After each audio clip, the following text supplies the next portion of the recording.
بسم الله الرحمن الرحيم.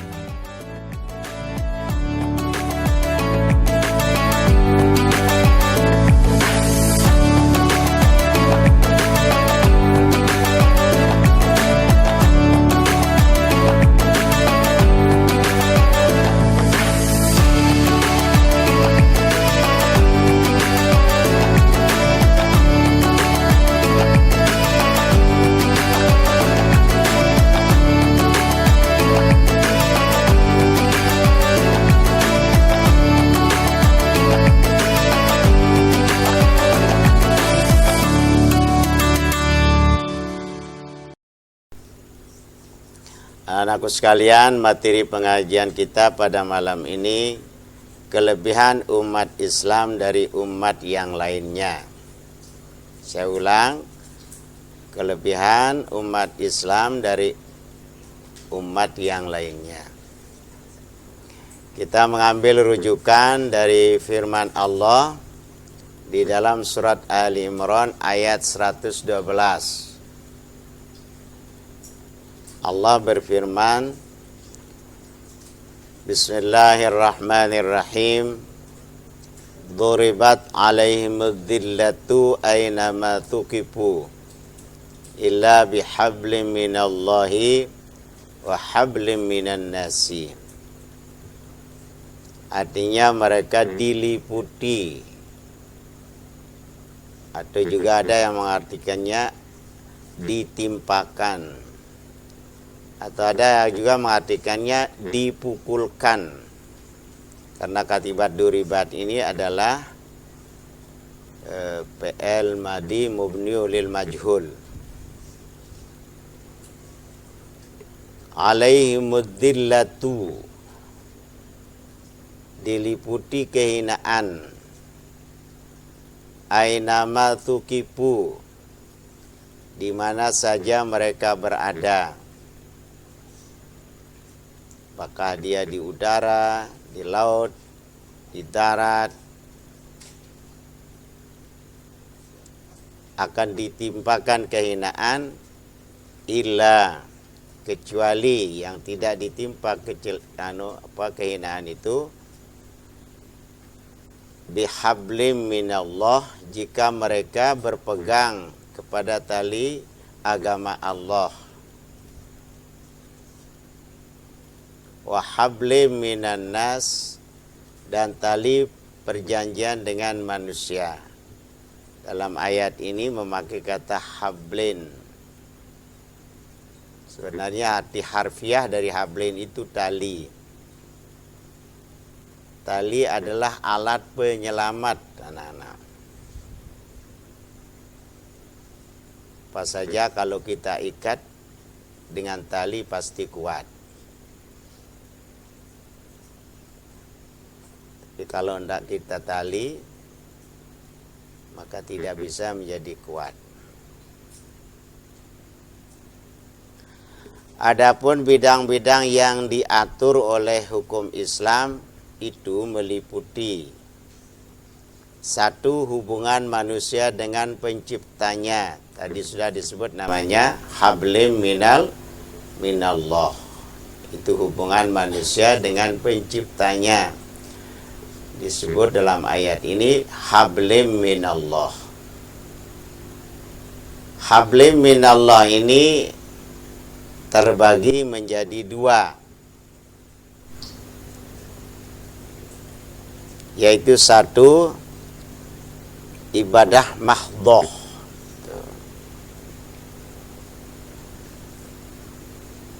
yang lazim disebut dengan istilah ibadah qasirah.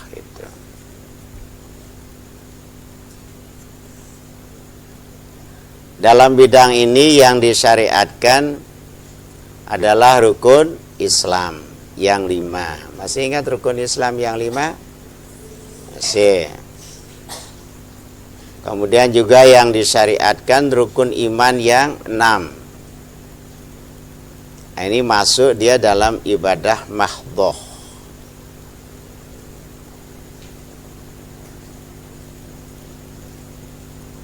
Ibadah mahdah artinya ibadah yang semata-mata hanya untuk Allah.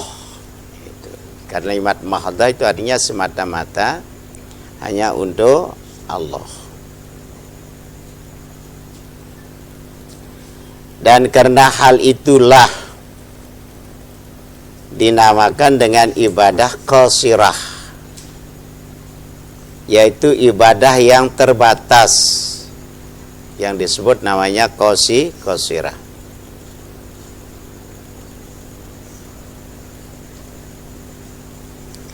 Ibadah ini refleksi dari pengakuan yang telah diikrarkan pada awal sholat.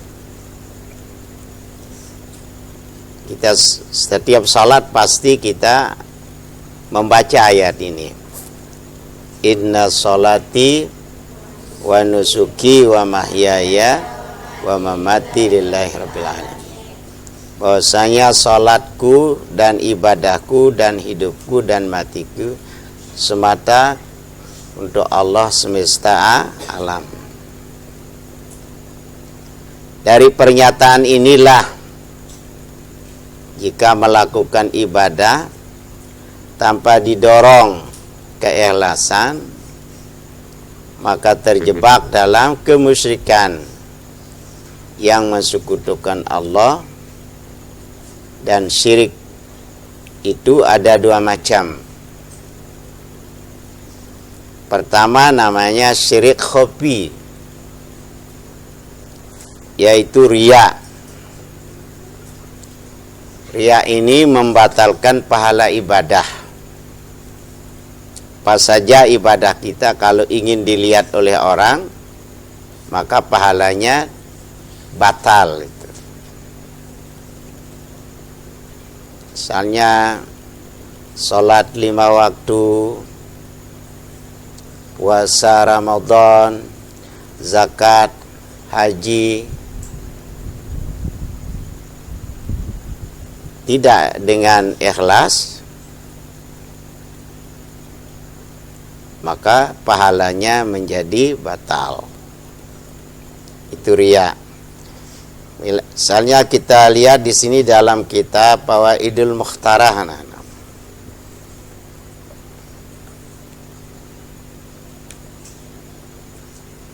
Bagaimana akibat daripada orang-orang yang riya. Disebut di dalam kitab Zabur, man aghlamu mimman abadani lil jannati aw narin. Orang itu termasuk paling zolim kalau dia ibadah karena ingin surga, kalau dia ibadah karena takut neraka.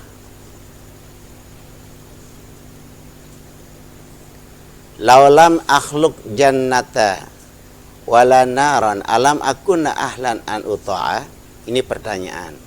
Seandainya kata Allah tidak menciptakan surga, Allah tidak menciptakan neraka, lalu kita disuruh ibadah, mau ibadah atau tidak? Nah itu pertanyaan itu. Kalau orang itu ibadah karena surga, atau orang itu ibadah karena takut neraka, jadi dia ibadah bukan karena Allah, dia beribadah karena surganya, dan dia ibadah karena takut neraka. Itu kitab Zabur mengatakan itu orang yang paling zolim, itu paling zalim dalam berbuat ibadah. Kalau dia karena surga atau dia takut karena neraka. Seandainya katanya, kalau tidak diciptakan surga dan tidak diciptakan neraka, apakah kamu menjadi orang yang taat? Nah, jadi kalau dia karena yang dua itu tadi, pasti dia tidak taat itu. Nah, ini gambaran orang-orang yang tidak ikhlas itu. Nah, itulah pentingnya yang namanya ikhlas. Jadi orang yang tidak ikhlas disebut namanya syirik khafi. Syirik yang sangat samar, yaitu riya, bisa membatalkan pahala ibadah. pahala ngaji, pahala bersedekah, kosong. Yang kedua syirik jali, syirik yang berat, yaitu mempersekutukan Allah, tidak bertauhid kepada Allah, tidak mengakui keesaan Allah. Nah, kalau ini menggugurkan segala ibadah, baik ibadah zahirnya maupun pahalanya gugur. Tapi kalau riya tadi itu secara zahir dia sah, tapi tidak punya pahala. Tapi kalau syirik jali ini gugur ibadahnya dan tidak dianggap dia mukmin, dan dia termasuk orang-orang yang tidak beriman. Naudzubillah min dzalik. Ini syirik jali itu. Itu namanya ibadah mahdhah. Kemudian yang kedua ada namanya ibadah muta'adiyah. Yang pertama tadi namanya ibadah apa? Mahdhah. Yang kedua ini ibadah muta'adiyah,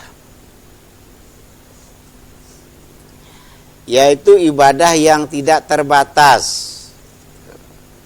Kalau mahdah terbatas hanya kepada Allah. Nah, kalau ibadah muta'adiyah, ibadah yang tidak terbatas seperti infak. Infak itu artinya memberikan nafkah. Kalau seorang suami wajib hukumnya memberikan nafkah kepada istrinya, wajib memberikan nafkah kepada anaknya, wajib memberikan nafkah kepada pembantunya. Itu yang disebut nafkah, infak. Gitu. Dalam Al-Quran, wa mimma razaqnahum yunfiqun. Sebahagian daripada rezeki yang telah engkau diberikan harus diberikan nafkah.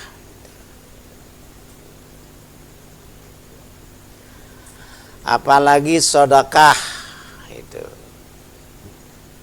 Sedekah ini ada dua macam, ada sedekah wajib, ada sedekah sunat. Sedekah wajib itu seperti zakat. Apakah zakat fitrah, apakah zakat harta, apakah zakat tanaman, apakah zakat emas dan perak, apakah zakat perusahaan, zakat emas dan perak dan usaha dan sebagainya. Itu masuk sedekah. Sedekah ini disebut namanya ibadah muta'adiyah. Itu. Hablum minan nas. Ini ibadah terbatas. Tidak terbatas begitu. Muta'adiyah artinya ibadatnya. Itu sedekah. Nah, kalau seorang istri memberikan sesuatu kepada suaminya atau kepada anaknya, bukan namanya infak, tapi namanya sedekah.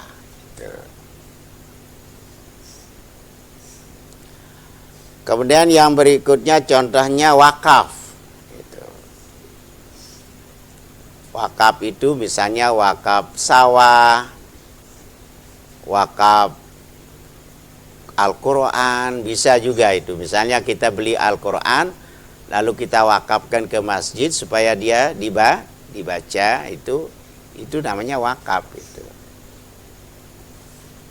Ada yang mendalilkan wakaf itu, kalau kita meninggal dunia, amal kita semuanya putus kecuali tiga. Satu, ilmu yang memberi manfaat. Kedua apa? Sedekah jariah. Dan ketiga, anak yang soleh dan soleha mendoakan dua ibu bapaknya. Jadi sini masuk sedekah jariah itu. Diwakafkan ke masjid, diwakafkan ke pondok pesantren. Makanya kalau kita pergi ke Mekah, anak-anak itu kita ditunggu sama yang menjual Quran di jalan-jalan itu. Terus kita beli Al-Quran, lalu kita stempel, lalu kita taruh di Masjidil Haram. Itu bentuknya wakaf. Gitu. Jadi wakaf itu anak-anak tidak boleh dijual, tidak boleh ditukar kalau sudah menjadi wakaf. Gitu. Kemudian hadiah. Hadiah ini termasuk dia ibadah muta'adiyah. Apa perbedaan sedekah dengan hadiah? Kalau sedekah, dia ingin pahalanya gitu. Ada balasannya itu kalau sedekah. Tapi kalau hadiah itu tidak menginginkan balasan. Misalnya memberikan hadiah kepada orang yang berprestasi. Perlombaan apa? Musabakah. Lalu diberikan hadiah pergi haji dan umroh, itu disebut namanya apa? Hadiah. Apalagi ibadah muta'adiyah ini memelihara anak yatim piatu. Nah, kalau tidak ada bapaknya namanya apa? Yatim. Kalau tidak ada ibunya, piatu. Kalau dua-duanya tidak ada yang yatim piatu di sini. Coba angkat tangan. Jadi batasnya anak yatim itu sampai akil baligh ya. Kalau sudah akil baligh berarti dia sudah tidak namanya yatim piatu. Nah, kalau itu yang terjadi, akil baligh masih yatim piatu, termasuk saya yatim piatu. Bapak saya, ibu saya sudah tidak ada lagi itu. Nah, jadi memelihara anak yatim piatu. Rasulullah mengatakan rumah yang terbaik bila ada di situ anak yatim dipelihara dengan baik. Rumah yang paling jahat apabila ada di situ anak yatim tidak diperlakukan dengan baik. Itu. Siapa tahu nanti kamu kawin dengan janda yang punya anak.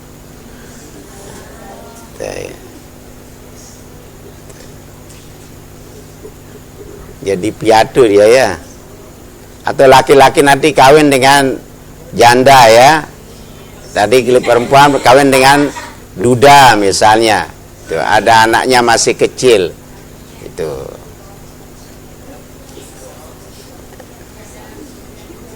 Jadi di situ ada anak yatim. Jadi dipelihara dengan baik. Gitu. Atau misalnya anak-anak kamu meninggal sama suaminya. Misal itu. Siapa yang punya suami di sini? Belum kan? Itu. Nah, kemudian ada anak yang masih kecil. Ada anak yang masih kecil. Dia masih bohenol lah, itu masih energik. Kalau mau kawin. Itu dia kalau mau kawin laku betul dia. Tapi ditahan dirinya karena untuk membesarkan anak-anaknya yang masih kecil. Konon itu lebih dulu dia masuk surga dengan Nabi.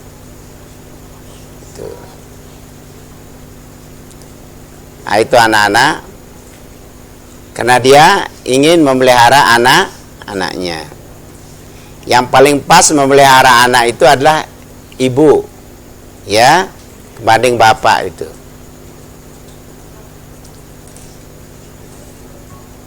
Kemudian apalagi ibadah muta'adiyah ini membangun masjid. Bisa enggak kita membangun masjid? Biar satu biji bata saja, itu namanya membangun masjid. Barang siapa mensedekahkan satu biji bata aja kepada masjid atau pondok pesantren, nanti akan dibuatkan dia satu mahlige di surga.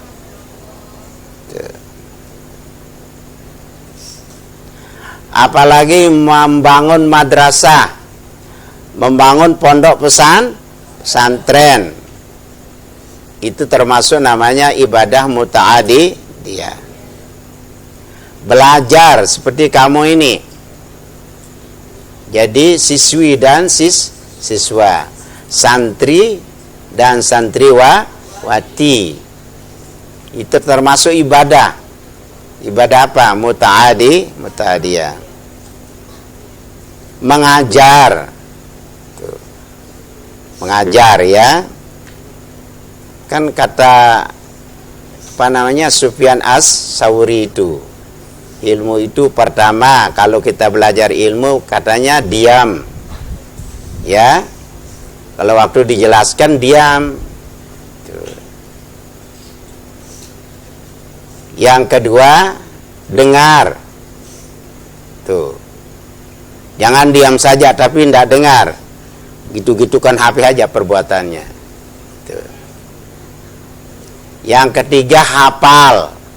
Itu. Hafal apa yang sudah kita pelajari. Besok ditanya tidak bisa. Yang keempat amalkan apa yang sudah kita pelajari. Yang kelima siarkan. Tuh. Nah, itu anak-anak, itu tugas kita belajar. Berapa tugas kita belajar? Pertama, diam. Waktu dijelaskan diam, jangan bicara. Tuh. Yang kedua, dengar. Apa mau dihafal, dengar enggak? Gitu. Dengar. Yang ketiga, hafal. Tuh. Yang keempat, amalkan. Yang kelima, siarkan, maksudnya ajarkan lagi kepada yang lain. Tuh. Dan sebagainya. Semua ini supaya dapat pahala yang menjadi ruhnya ikhlas. Jadi semua ibadah muta'adiyah atau ibadah mahdhah itu jadi ruhnya ya adalah ikhlas. Nah, itu bihablim minallah. Itu tafsiran ayat illa bihablim minallah. Yang tadi itu ada ibadah mahdhah, ada ibadah muta'adiyah. Yang kedua ayat itu wahablim minan nas, hubungan manusia dengan sesamanya, atau hablim minan nas. Lazimnya dikenal dengan sebutan muamalah. Muamalah artinya pergaulan, yaitu pergaulan antara manusia dengan kehidupan bermasyarakat. Karena kita termasuk orang hidup sosial. Tidak bisa hidup sendiri-sendiri.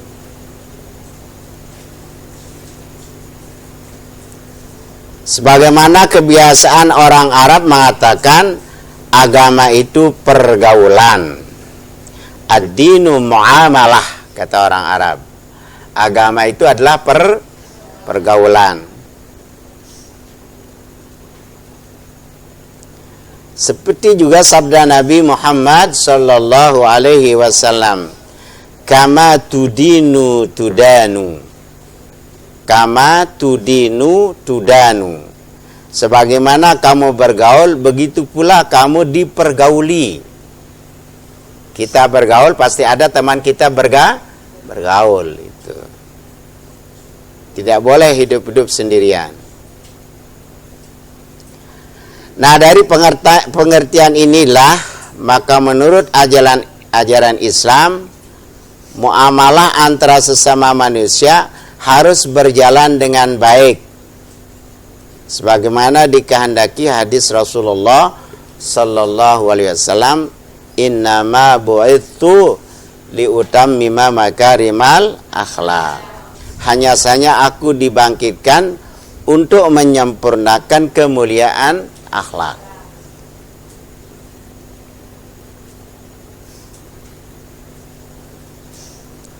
Muamalah antara sesama manusia itu ada dalam 5 hal. Jadi kita itu bisa muamalah dalam 5 hal itu. Yang pertama muamalah hifzuddin, memelihara kemaslahatan agama.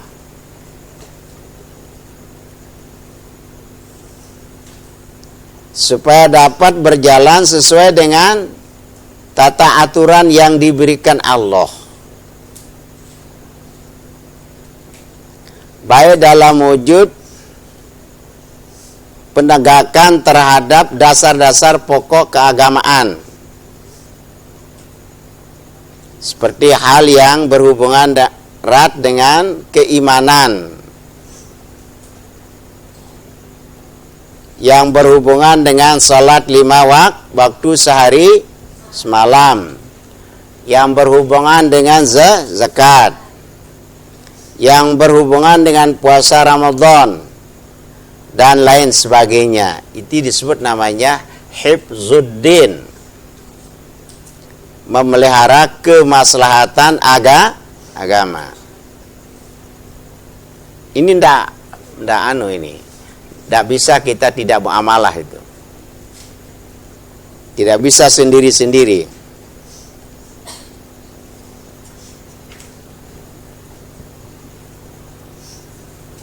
Yang kedua namanya hifzun nafsi, memelihara jiwa raga supaya dapat terlindung jiwa raganya dari pertumpahan darah. Itu jangan sampai kita kelahi, sampai saling bunuh. Itulah perlunya hifzun nafsi. Ada yang juga mempunyai alasan sekarang itu kenapa kok jamaah haji tidak dapat berangkat pada tahun 2021 ini, karena alasannya hifzun nafsi, memelihara kemaslahatan memelihara jiwa raga, karena masih zaman apa sekarang namanya COVID ya.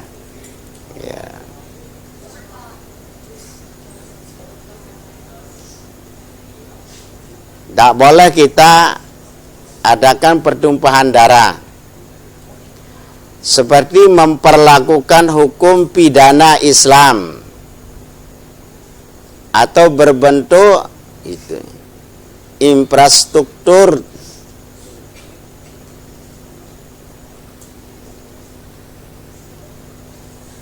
dalam kehidupan, dalam wujud sandang pangan, tempat tinggal dan lain-lainnya. Itu hifzun nafsi, struktural maksudnya. Kemudian yang ketiga, hifzul akli, memelihara kemaslahatan akal atau akal manusia supaya dapat berpikir dengan sehat. Bagaimana caranya? Jauhkanlah segala bentuk yang merusak akal, seperti minum-minuman keras, itu tidak boleh. Itu pokok yang menghilangkan akal. Morfin tidak boleh. Apa morfin? Ya morfin sudah, saya tidak pernah lihat morfinnya itu. Narkoba, lain narkoba dengan morfin. Narkoba dan segala macam yang bisa memabukkan itu tidak boleh. Jadi manusia yang membedakan dia dengan binatang apanya? Akalnya. Makanya akal tidak boleh dihilangkan atau dirusak. Karena kalau orang tidak ada akalnya wajib salat. Wajib salat orang tidak ada akalnya. Kalau sapi ada akalnya apa enggak? Boleh dia sholat? Nilainya manusia dengan apa? Sama dengan apa? Dengan binatang. Itu. Jadi akal alat untuk berpikir. Jangan suka minum-minuman keras. Ada yang lucu, ada yang minuman keras yang boleh katanya. Apa es batu katanya. Itu bukan namanya minuman keras itu.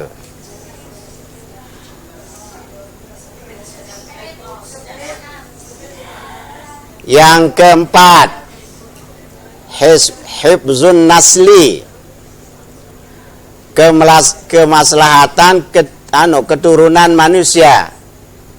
Jadi menjaga kemaslahatan keturunan manusia melalui pernikahan yang sah.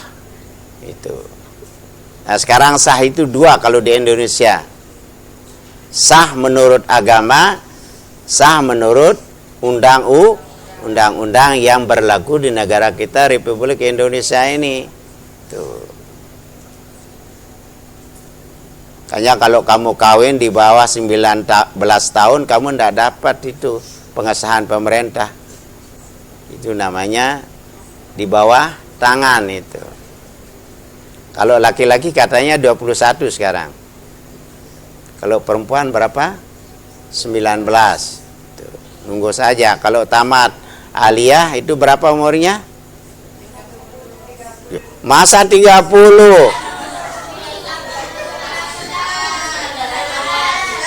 Nah, 19 berarti ada masih waktu tenggang berapa?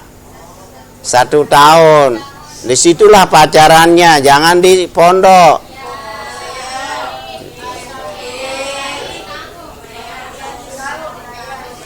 Ya, ndak boleh itu. Pokok tahan aja itu. Sampai 18 tahun tidak boleh pacaran. Hayatul ilmi bil mutala'ati mautul ilmi bifakhdhainil mar'ah, itu kata mahfuzat itu. Hidupnya ilmu dengan mutala'ah, matinya ilmu dengan dua paha perempuan. Tuh.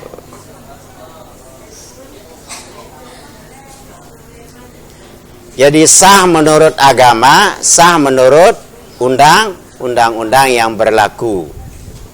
Kalau sah menurut agama itu pertama, ada 2 mempelai. Mempelai laki dan mempelai perempuan. Kedua, ada wali. Ada wali yang menikahkan. Ketiga, ada 2 saksi. Itu. Dan yang keempat, ada ijab kabul. Ditambah ada apa namanya? Mahar. Apa itu mahar? Mas kawin. Siapa yang wajib bayar mas kawin? Laki. Nah, itu makanya jangan terlalu tinggi mas kawinnya. Kata Nabi, perkawinan yang berkah yaitu yang sedikit biayanya.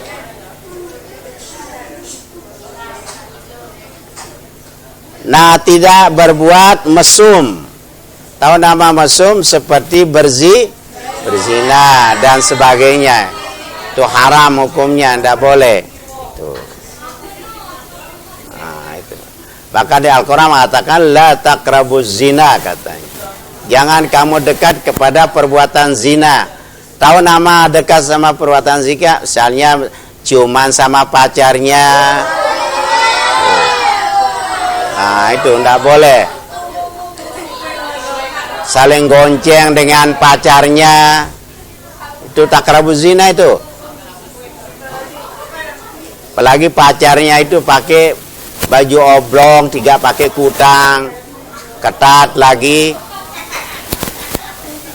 Terus jok sepeda motornya ke depan. Terus yang laki cari tempat yang berlubang-lubang gitu-gitu kan.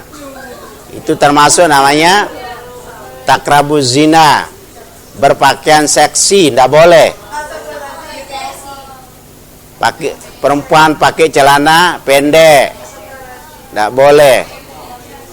Perempuan kalau ada hujan, berhujan-hujanan, terus pakai kaos oblong, tidak pakai kutang. Nah, itu namanya takrabuz zina itu. Itu mengundang syahwat laki-laki Karena perempuan itu semua aurat itu enak dipandang itu, dari bawah sampai atas itu. Apalagi nanti kutangnya ndak pakai kancing. La taqrabu zina innahu kana fahishatan wa sa'a sabi. Perbuatan fahisyah itu ndak boleh. Nah, saya sarankan kepada anak-anak santriwati ini nanti kalau sudah alumni atau sudah pulang itu dipertahankan pakaiannya menutup aurat. Jangan yang transparan, jangan yang ketat.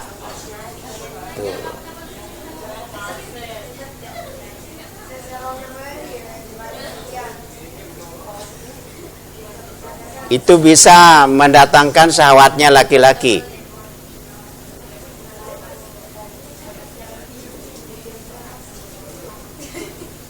Nah, jangan sampai kita berbuat mesum seperti berzina dan sebagainya. Tuh. Jabat tangan sambil cium-ciuman itu haram. Bukan muhrim, bukan mahram kita itu, enggak boleh. Ya. Yang kelima, yang terakhir, hifzul mal. Memelihara kemaslahatan harta benda. Tuh. Seperti praktek riba itu tidak boleh. Sudah, riba itu ada 3 anak-anak. Ada namanya riba karat, riba nasai, riba fadol. Tuh. Riba karat itu kita pinjamkan uang kita sama orang, misalnya 1 juta dikembalikan 1,5 juta. Berapa anaknya? 500. Tuh. Kalau riba nasai itu bertangguh. Kalau kontan boleh, misalnya menukar beras dengan beras. Kalau kontan boleh, tapi kalau dia bertangguh itu jadinya riba nasai. Tak boleh. Riba fadl. Riba fadl itu bertukaran dengan satu jenis tapi ada yang lebih banyak, ada yang sedikitan itu. Itu riba. Riba itu dosanya 70-an itu. Paling ringan itu yang makan riba 1 tali sama hukumnya dengan menjima ibunya di Ka'bah.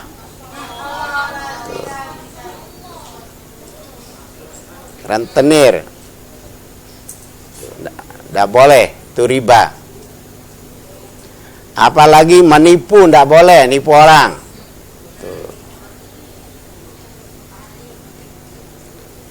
Apalagi itu cara memelihara harta. Jangan merampok. Itu tidak boleh merampok. Tidak boleh merampas. Tidak boleh ngerampas orang punya yang lain bukan haknya. Korupsi, tidak boleh korupsi. Itu termasuk riba aja itu. Haram itu hukumnya. Apalagi mencuri, tidak boleh. Curi uang orang itu di dalam lemari itu. Kebetulan yang punya lemari taruh uang di dalam lemarinya lalu diambil uangnya, itu namanya pencuri. Ada ndak seperti itu? Nah, kalau ada tobat ya. Tidak boleh, itu haram hukumnya. Karena merugikan satu pihak itu. Yang dicuri pasti rugi. Dan sebagainya. Nah, inilah perbedaan kita selaku umat Islam dari umat-umat yang lain. Mungkin umat-umat yang lain tidak seperti ini. Tapi kita sebagai umat Islam, itulah mari hablim minallah wa hablim minan nas. Hubungan kita baik dengan, hanya ada satu hadis Nabi itu anak-anak itu. Ada yang bertanya kepada Rasulullah. Apa dia bilang? Hai Rasulullah, ada seorang perempuan puasa di siang hari, sholat di tengah malam, tiap malam katanya. Tapi dia tidak baik dengan tetangganya. Bagaimana itu? Kata Nabi, tempatnya di neraka. Tuh. Ini pentingnya kita baik dengan sesama manusia. Atau ada kita contohkan itu misalnya di dalam kitab Kifayatul Akhyar. Itu dikatakan kita waktu sholat itu. Kemudian ada orang yang berbahaya. Kalau kita tidak tolong, dia akan mati misalnya itu. Dia akan mudarat orang itu. Misalnya orang buta mau jatuh ke sumur. Kita dengan dalam sholat. Apakah dilanjutkan sholatnya? Tidak. Ternyata kita disuruh wajib membatalkan sholatnya untuk membantu orang yang sedang dalam keadaan mudarat itu. Jadi hubungan dengan sesama manusia itu sangat penting. Karena kita membantu makhluk Allah itu berarti kita membantu Allah. Karena itu makhluknya Allah Subhanahu wa ta'ala. Nah, mungkin ini yang dapat kita sampaikan. Insya Allah nanti lebih lanjut kita sambung lagi dengan materi-materi yang lain. Mungkin ini anak-anak ya, nanti kita sambung lagi. Mari kita baca semua sama-sama. Bismillahirrahmanirrahim. Ayo.